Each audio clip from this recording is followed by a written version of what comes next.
अथ मार्गशीर्ष कृष्णा उत्पन्ना एकादशी। समस्त पुराणों के कुशल व्याख्याकार ब्रह्मज्ञानी श्री सूत जी से नमस्राण क्षेत्र में 88,000 मुनियों की सभा में प्रश्न किया गया। जो भी कथा हुआ है पुराणों में वह बद्रिका आश्रम नमस्राण तीर्थ उसी को कहते हैं। वही सभी ऋषिगण सभा करते थे, वही कथा होता था, चाहे पितरों के बारे में चाहे देवताओं के बारे में। पुराणों के भी कथा वही से शुरू हुआ।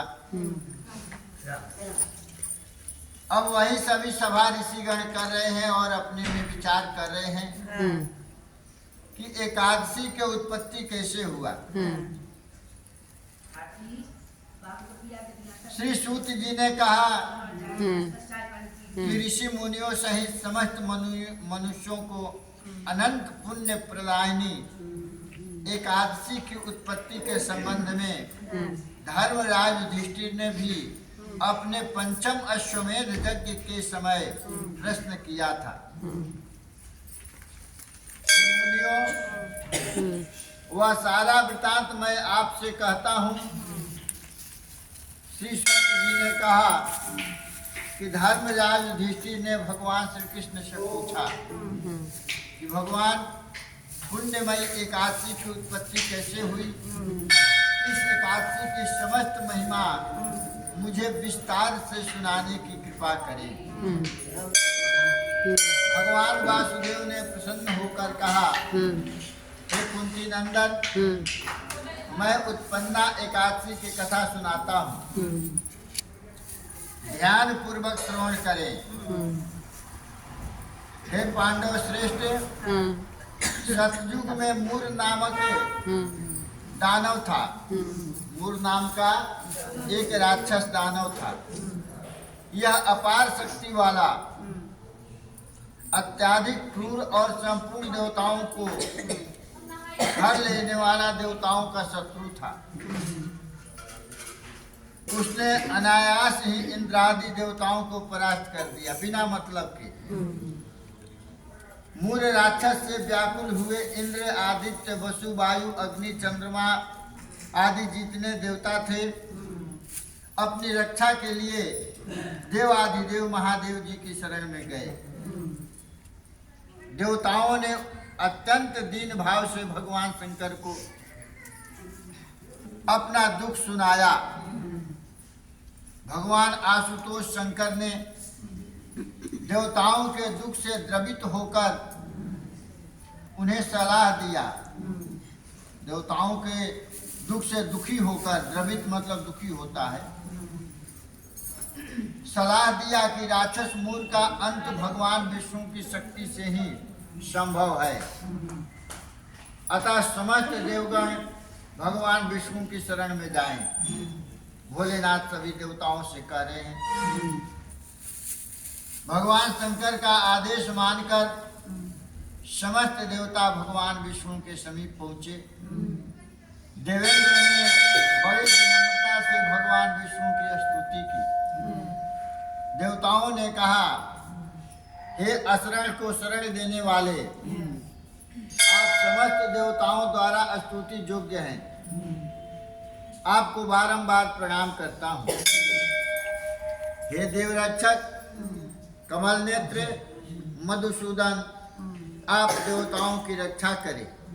हे देवेश्वर, ताल जंग नामक असुर का पुत्र मूर चंद्रावती नामक नगरी में रहता है। उसने देवलोक पर अपना अधिकार कर लिया। उसने देवताओं को समस्त स्थानों से वंचित कर दिया। जिस जिस स्थान पर देवता रहते थे वहां से सभी देवताओं को भगा दिया। यह सुनकर देवरक्षक भगवान विष्णु ने कहा, हे देवगण, आप धीरज धरें, मैं इस मूर राक्षस से आपकी रक्षा करूंगा। भगवान विष्णु के वचन सुनकर इंद्र आदि देवताओं के साथ भगवान चंद्रावती नगरी में गए। चंद्रावती नगरी में देवताओं की ओर से युद्ध को तत्पर भगवान विष्णु और अपनी समस्त शक्ति के साथ मूर आमने सामने खड़े हो गए। देव और असुर में संग्राम छिड़ गया। देवताओं ने देखा कि दैत्य मूर अपनी सेना की शक्ति पर अभिमान करते हुए गरज रहा है। दीनवत्सल भगवान विष्णु ने अपने चक्र एवं गदा से राक्षस सेना पर इतने भीषण प्रहार किए कि राक्षस मूर की सेना छिन्न भिन्न हो गई। प्रभु के बाणों से राक्षस का शरीर अनेक घावों से भर गया। समस्त दानव सेना का अंत होने लगा। जब अपने सेना के अंत होते देख करके दैत्य मूर को मरणासन जान करके कि दैत्य मूर मर गया, बेहोश हो गया था, भगवान विष्णु विश्राम हेतु बद्रिका आश्रम चले गए। सभी राक्षसों को मार करके भगवान विश्राम करने के लिए बद्रिका आश्रम में चले गए। हे पांडु नंदन, भगवान विष्णु वहाँ सिंहवती नामक गुफा में जो 12 योजन की थी, 1 योजन 4 कोस के होता है, 12 योजन का वो गुफा था, उसी में प्रभु जाकर के विश्राम करने लगे। इधर मूर ने अपनी शक्ति को पुनः संजोया। फिर किसी तरह उठ करके वह राक्षस खड़ा हुआ और भगवान विष्णु का पीछा करता हुआ बद्रिका आश्रम आ पहुंचा।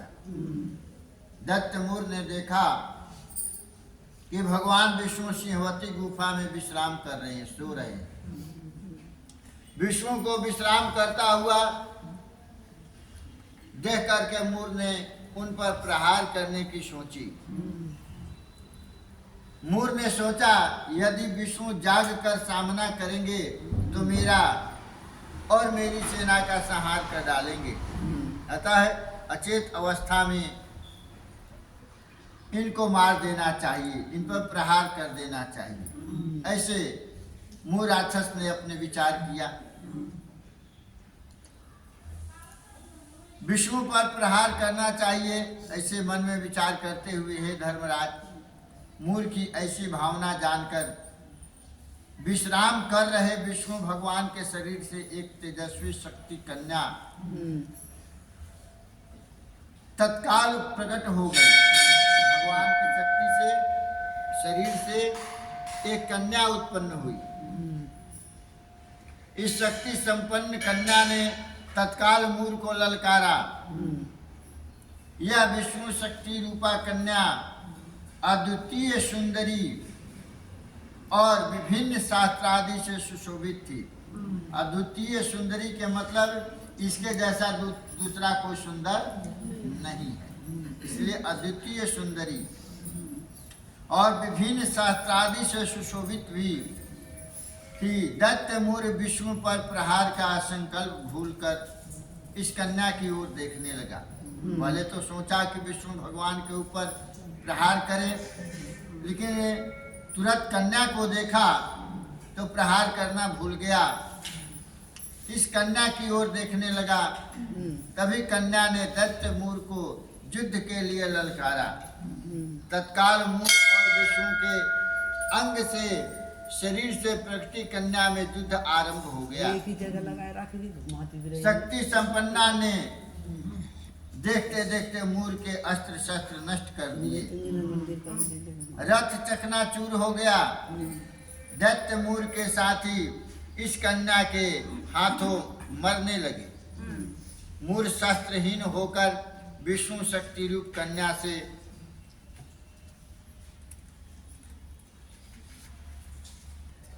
द्वंद्व युद्ध के लिए तैयार हो गया। कन्या ने मूर को एक धक्का देकर धरती पर पटक दिया। उसके वक्ष पर चरण रख उसे मार डाला। वक्ष मतलब छाती होता है। छाती पर अपना पैर रख करके कन्या ने मूर को समाप्त कर दिया। दैत्य का वध जान करके समस्त देवता विष्णु की जय जयकार करने लगे। जब सभी देवता जान गए कि वो मर गया। सभी अपना खुश हो गए और जय जयकार करने लगे।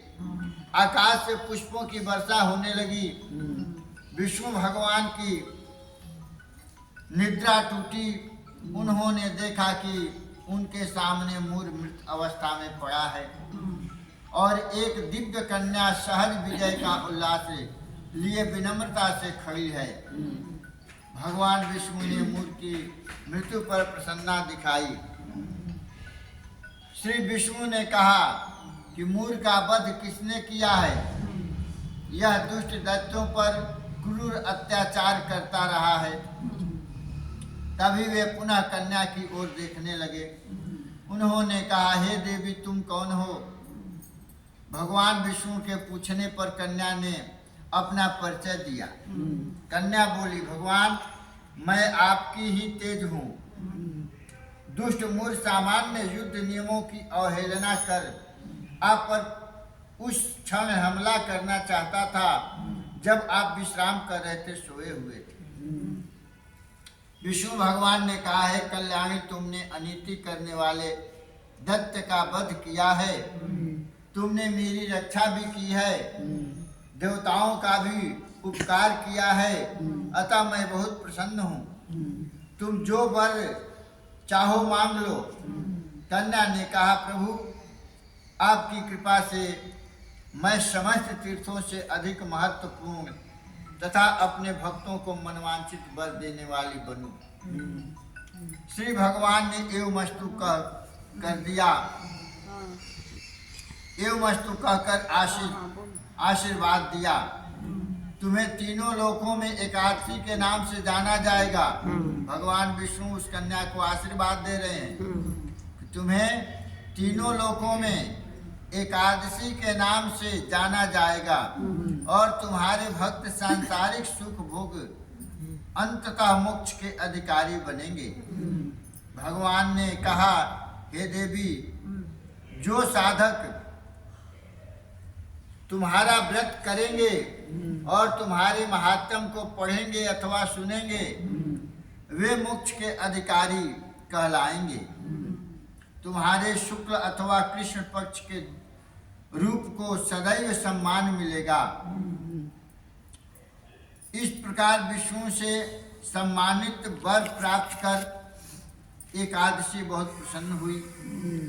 श्री कृष्ण बोले, हे पांडु नंदन, जो व्यक्ति एकादशी महात्म्य की इस कथा को पढ़ेगा अथवा श्रवण करेगा, अनंत पुण्य का भागी बनेगा।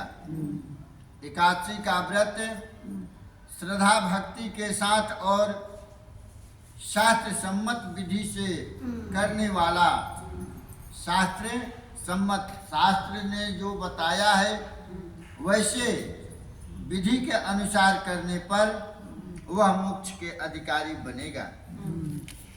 एकादशी के श्रद्धालु व्रति के संसारिक समस्त कष्ट नष्ट हो जाएंगे। अगर जो नियम के साथ ऐसा करता है तो उसका बहुत पुण्य प्राप्त होता है। व्रती को अपने व्रत का संकल्प प्रातः सूर्य भगवान को अर्घ्य देते हुए करना चाहिए। तदंतर भगवान विष्णु का ध्यान पूजन करना चाहिए।